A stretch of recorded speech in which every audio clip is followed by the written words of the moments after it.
Okay, so let's continue on. So here is some just general information for the course. So again, because I use Canvas for all of my information dealing with all courses, regardless of online or face-to-face. Canvas is the MGC's online learning tool. Again, I use Canvas for everything, so because of that, you're going to be required to use Canvas, and I give a lot of information. I'm always updating things and sending out new stuff, so please make sure you're checking it every single day. If it's on Canvas, you're responsible for it. So please make sure you're checking Canvas often. I always tell my students, if you wake up and check Facebook or check Twitter, then you should also be checking Canvas to make sure nothing else has changed. If you need to contact me, the easiest way to do so is by email. You can email me through the inbox in Canvas, which is the easiest way. Also, my email address is provided on the syllabus, so you can email me directly.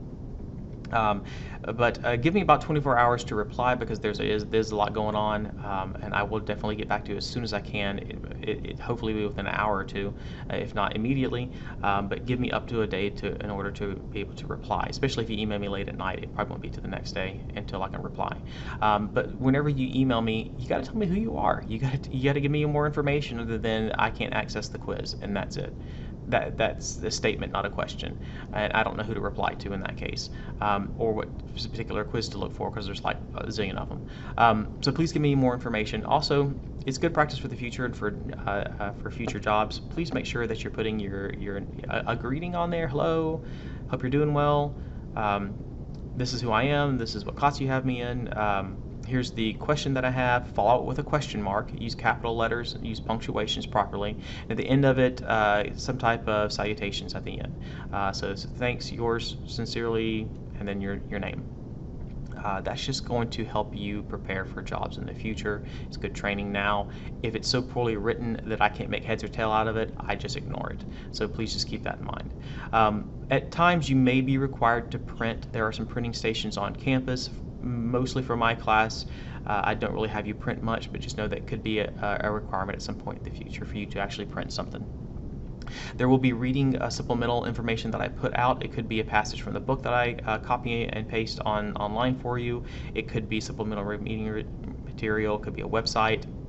Just know that there are requirements for reading, so just make sure that you are kind of up to par and understand that that may be something you have to do. If you do choose to come into class, I do have classroom behavior guidelines. You are expected to maintain a positive demeanor in class towards other students, teachers, staff, and yourself in all respects and walks of life. Disrespectful or disruptive behavior is not tolerated in any form, and you will be dropped from the class.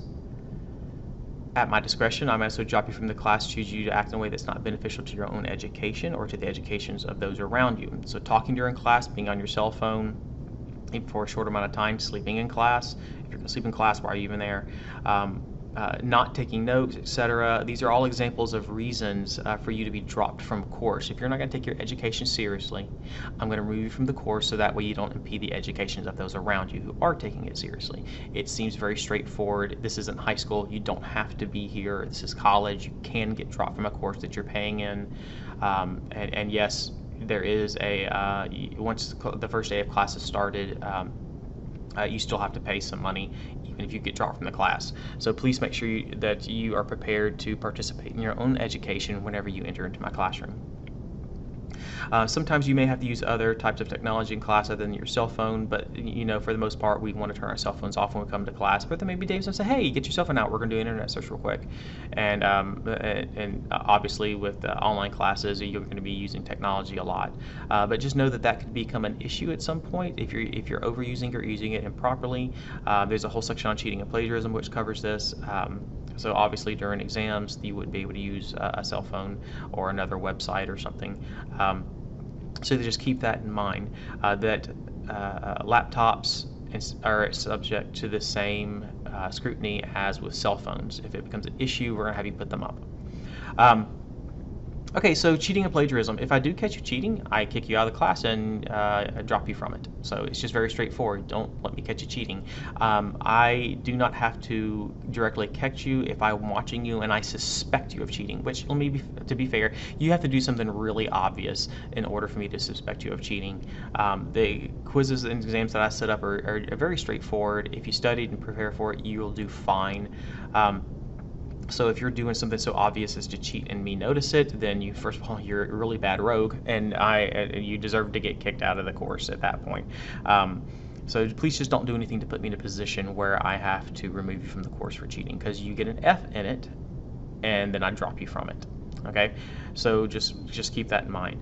Not only that, but it violates the academic honesty policy of the college, which you signed whenever you came to college, and because this is academia, if you're cheating and plagiarizing, that could also get you dropped not only from the course, but it could also get you dropped or academically suspended from college, which could potentially be a very bad thing. So please just make sure that you hear that you're just doing all the stuff good little students should do, and don't cheat and copy.